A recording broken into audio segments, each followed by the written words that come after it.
एक बुद्धिमान ही आपको सही सलाह दे सकता है। बहुत समय पहले की बात है। एक छोटे से गांव के बाहर एक बरगद का विशाल पेड़ था।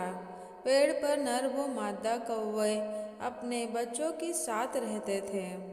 कुछ दिन बाद वहाँ एक सांप बरगद के पेड़ में एक होल के अंदर घर बनाकर रहने लगा। जब कौवे भोजन की तलाश में निकल जाते तो सांप उनके घोंसले में से अंडों से निकले छोटे छोटे बच्चे खा लेता। ऐसा 2 बार हुआ। कौवों को बहुत दुख हुआ। मादा कौवे ने कहा, हमें यह जगह छोड़ देनी चाहिए, क्योंकि जब तक ये सांप यहाँ रहेगा हमारे बच्चों को जीवित नहीं रहने देगा। नर कौवे को भी बहुत बुरा लग रहा था, पर उसे सांप से लड़ने का कोई उपाय नहीं दिख रहा था। आखिर में उन्होंने अपने बुद्धिमान मित्र गीदड़ की सलाह लेने की सोची। वे गीदड़ के पास गए और सारी परेशानी बताई। गीदड़ बोला, चिंता करने से सांप से छुटकारा नहीं मिल सकता। शत्रु को खत्म करने के लिए अपना दिमाग लगाओ।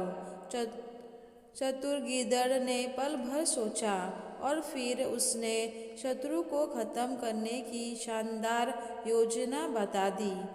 अगली सुबह कौवा और कौवी उड़ते उड़ते नदी किनारे पहुँचे, जहाँ रानी अपनी दासियों के साथ प्रतिदिन स्नान करने आती थी।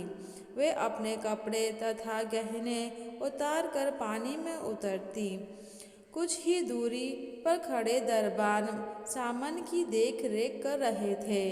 कौवे ने रानी का हार उठाया, वह उड़ गई। कौवा उसके पीछे जोर जोर से काव काव करता उड़ा, ताकि दरबानों को ध्यान उस तरफ चला। दरबानों ने उन्हें हार ले जाते देखा तो तलवारें तथा भाले चमकाते पीछे भागे। जल्द ही वे बरगद के पेड़ के पास पहुँचे।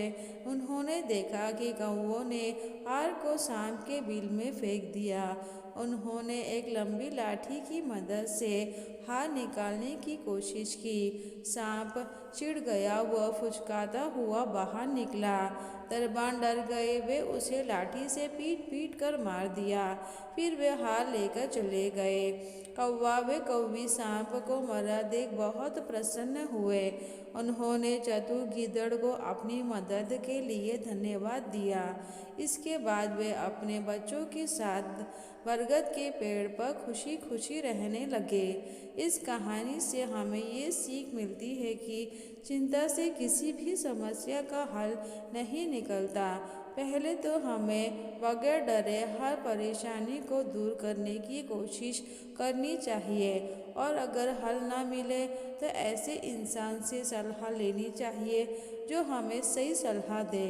हमें कभी भी सामने वाले की ताकत देखकर डरना नहीं चाहिए। हमेशा अपना दिमाग लगाकर ही काम करना चाहिए।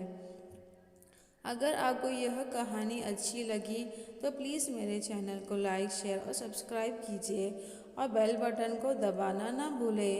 मेरी ये कहानी सुनने के लिए आपका बहुत बहुत धन्यवाद।